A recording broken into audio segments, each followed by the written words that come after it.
สบายดีสวัสดีพ่อแม่พี่น้องก่อนสินอนเนาะเมื่อนี้ก็นอนที่บ้านน้องสายฟ้าเป็นมื้อวันที่1พ่อแม่พี่น้องเนาะก็คลิปนี้ก็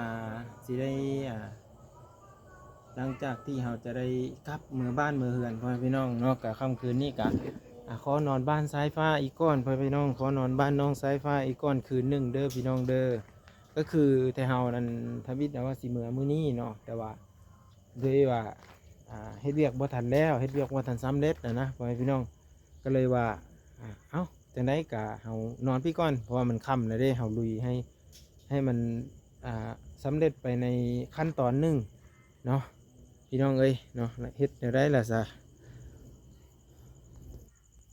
หลังจากที่เฮาใส่ไม้อันนี้แล้วนี่เนาะพ่อแม่พี่น้องนี่เห็นบ่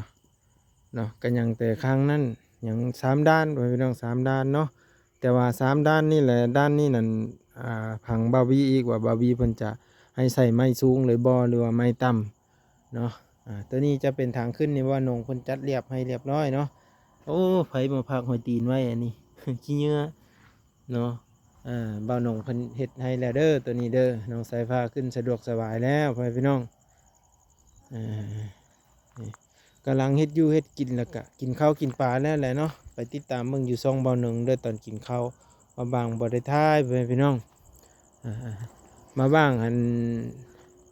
ช่องนี้ก็สิได้เอาลงอยู่อันนั้นเด้อพ่อพี่น้อง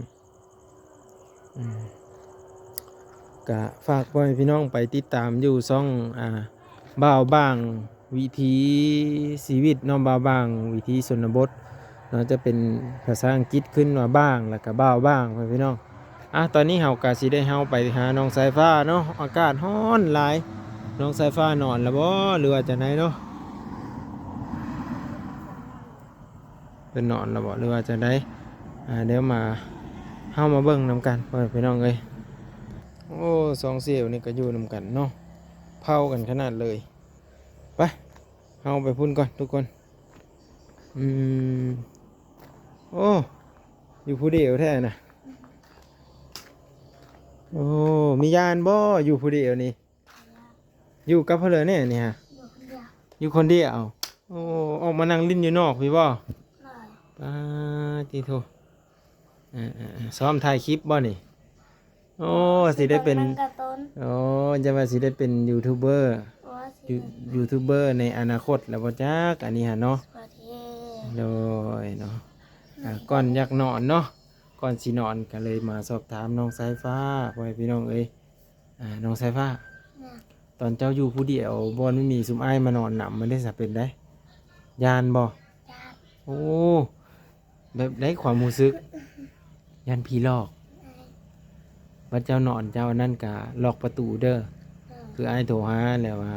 ให้ล็อกประตูเนาะอย่าไปไขประตูป้าได้ย่านได้เนาะบางทีเฮาบ่ฮู้จักเนาะว่าผู้หวังดีหรือผู้บ่หวังดีนะแต่ว่าเจ้านอนกลางคืนอัดประตูจะบอกดีแล้วอัดประตูประต่างดีๆเด้นอนตุ้มพรมจิกโหอยู่ดีๆเด้เนาะอยู่ผู้เดียวเนาะF4 ก็น่าจะเป็นห้องน้องสายฟ้าแหละบางทีบุญทวีเพิ่นบ่อยู่นะบุญทวีบ่อยู่กะเจ้าอยู่ผู้เดียวนั่นบ่เด็กน้อย10 ขวบพ่อแม่พี่น้องต้องอยู่ผู้เดียวตามลำพังยามกินข้าวกินปลาก็คือมีอายหลายๆคนนั่นแหละซื้อห้องอยู่ห้องกินมาให้มันบ่บ่ว่าจะเป็นไอหลีไอโอ้หลายคนพ่อพี่น้องเนาะเบ้าวี่เบ้ายังหลายคนเบ้าแก้วเนาะแล้วก็หลายคนเนาะที่เข้ามาหาน้องสายฟ้านะพ่อพี่น้องเอ้ยน้องเพิ่นก็ฮักแพงน้องสายฟ้าได้พ่อพี่น้องคือแถวเฮามานี่ก็ฮักแพงน้องแล้วเนาะก็นี่เลยมื้อนี้ก็ลุยเวียกกันนะสมควรอยู่เนาะจนว่าน้องสายฟ้าก็โอ้เมื่อยเติบอยู่เด้อเพิ่นตากแดดน่ะมื้อนี้เวียกให้ในจังได๋เงินแม่นเนาะบ่บี้มาเซอร์ไพรส์บ่ฮะโอ้บ่บี้มาเซอร์ไพรส์นั่นแหละพ่อพี่น้องเอ้ยบ่บี้เซอร์ไพรส์มื้อนี้ก็ขอบพระคุณหลายๆเด้อแม่ทางฝั่งไทยเนาะที่เมตตาเนาะเมตตาสงสารคนละ300เนาะก็มื้ออื่นนี่เมื่อก็สิถือเอาแม่นสิไว้ใส่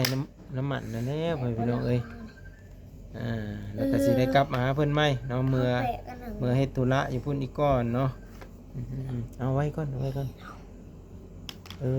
มันฮ้อนเนาะโอ้คันอยู่ในนี่ฮ้อนเลยแม่นบ่มันเอาแม่นบ่โอ้อากาศมันเอามันฮ้อนไปพี่น้องป้าตัวน้องสายฟ้าเพิ่นอยู่ผู้เดียวเนาะคันอยู่ผู้เดียวเด้เคยนั่งอ้อมมานั่งลิ้นบ่ บ่ อย่าออกมาได้ออกมาค่ำคือเขาเห็นเด็กน้อยอยู่ผู้เดียวแล้วเขาลู่เขามาใส่เว้ยเห็นหยังเขาบ่ได้นี่เนาะยามค่ำนี่มันใกล้5-6 โมงอัดประตูเซยแล้วนะเกือมาเกือแมวแล้วอัดประตูนอนเซยด้วยยานเด้มื้อนี้เพิ่นกับปูมันอยู่บนนอนในแต่เฮาเรียบร้อยแล้วไว้พี่น้องแต่ว่าบ่ได้ถ่ายเนาะก็สู้คนซุเมื่อยแล้วก็หันหลังใส่กันนั่นแหละ เมื่อยแล้วก็นอนไว้นอนมันทุกคน แต่ว่าเฮาก็ แล้วก็นอนแล้วเบิ่งนั่ง ใช้ผ้าก็ยังนอนแล้วบ่นี่ เจ้านอน อย่านอนเด้อเด้อแต่ละมือเด้อเพราะว่าเจ้าอยู่ผู้เดียวอันตรายเด้นอนเด้อผัดจะน้อยตอนซ้ายก็ลืมตื่นเคยอยู่บ่นอนลืมตื่น เออ อย่านอนลืมตื่นบ่ได้นี่เนาะ เอามื่อก็นอน8 โมงจึงได้ตื่นแต่ละมื้อ ถ้าเขาไปตื่นสายได้น้องบ้างนี่ คนเดียวเด้ เคยตื่นนะตอน4 โมง 5 โมงกันมาบ้านไฟฟ้าก็ตื่นแล้วเว้ยพี่น้อง ฮอดแล้วดิ เนาะเพราะว่ามันเคยตื่นนะไฟฟ้าเคยตื่นเราก็จะตื่นบัดนี้เป็นเด้อหิวปูนมื้อนี้หมดมื้อเมื่อยอยู่บ่ เย็นนอนแล้วบ่นี่ฮะโอ้ยเพิ่นเย็นนอนว่าอีแท้นี่สายฟ้าเย็นนอนแล้วพี่น้องเฮ็ดแล้วเลยนี่ทวิตว่าสิพากันไปก้านเขตแล้วมื้อนี้เนาะมีไว้บ่พี่น้องเนาะว่าสิพากันลงน้องก็ค่ำแต่ก็เลยไม่ได้พากันลงเพราะมันอากาศมันเนาะอากาศร้อนก็สิเฮาไปจะลงน้องเนาะบัดว่าพอดีมันค่ำก่อนนะทุกคนเลิกเวกค่ำนะมื้อนี้จนว่าบาร์บี้เมอร์ก็จนมืดชุ่มแล้วเนาะสุมเฮากับบาร์บี้เมอร์ปุ๊บเฮาก็พากันเซาไปพี่น้องเอ้ยเนาะเพราะว่าบ่ไหวอะนะแล้วก็อาบน้ำอาบในแล้วก็พักผ่อนเนาะก็ดีมกดีใจที่ว่า FC น้องสายฟ้าทุกคนเลยที่เข้ามาร่วมแรงร่วมใจส่งกำลังใจนะนอนเนาะพี่ป้าบ่จานบ่แหละวันศิลป์เด้น่ะมื้อนี้ฮะเป็น15ค่ำไปจ้ะฮอดก็ย่านเลยเนาะบ่แฮงบ่เคยอยู่บ้านหมู่ซะนี่ เห็นบ่เคยออกมานั่งลิ้นบ้านหมู่ย่านนะเจ้าบ่ย่านนะย่านอ๋อเห็นบ้าบางนี่อยู่ป๊บเล่นบ่พี่น้อง เสียงก็แก๊กๆเรื่องก็ว่ามันจะโตนเตงกูเด้ นี่คือสายฟ้าเนาะบ้านเพิ่นมันเคยอยู่แม่นเบาหลีป่ะน่ะเฮ็ดคือคอยแท้เฮ็ดเพิ่นเคยมาบ่คำจังนี้บ่มาที่เนาะ 7-8 โมงแล้วเนาะ บ่เรือเด้อ มานะ 10 โมงแล้วก็ยังมาได้บ่รีเด้อเด้อครับ 5 โมงเช้ากูเลยอยากนอน โต แล้วนอนตื่นบ่ายโมงเลย เพิ่นคือว่าแล้วเพิ่นเวียกหลายเนาะ หน่อยตัด คือ ค เฮา ลิปเด้ คือสิเฮาว่าเวียกหลายอยู่แต่ว่าคือว่าแล้วเฮาก็บ่หลายซำเพิ่นเนาะเพิ่นก็ซองใหญ่ก็เวียกหลายสมควรได้เพิ่นพี่น้อง เฮ็ดตัดคลิปเดียวก็ยากได้ อย่าอะไรบ่ย่านเจ้าฮะมั่นใจว่าบ่ย่าน ยากเนาะ เอ๊ะจะอยู่ผู้เดียวได้บ่ลีเด้อตอนสุอ้ายบ่อยู่จะอยู่ผู้เดียวเด้อแปลว่าจะออกมานั่งลิ้นน่ะนะเป็นห่วงไว้พี่น้องเนาะ FC ก็เป็นห่วงนะ FC ก็โอ้ยน้องเซฟ้าเป็นจังได๋วะเนาะอยู่ผู้เดียวก็โอ้ยแปลว่าคือสุอ้ายเมื่อนี่เพิ่นก็สิว่าโอ้ยเซฟ้าอยู่ผู้เดียวแล้วเซฟ้าอยู่ผู้เดียวย่านแล้วซั่นประมาณนี้นะก็เลยมาสอบถามเพิ่นนำกันพ่อพี่น้องวันนี้ก็ยังบ่ทันได้กลับพ่อพี่น้องเอ้ยเพราะว่าบ้างก็ยังประกันนอนอยู่พี่มื้ออื่นเช้าก็ประมาณเฮ็ดเวียกเล็กๆน้อยๆแล้วก็ประมาณ 7-8 โมงก็สิได้เดินทางกลับพ่อพี่น้อง กับแม่อะ กลับเมื่อหาก่อห้องน้ำซอยน้องแน่แล้วก็เบ้านงก็สิไป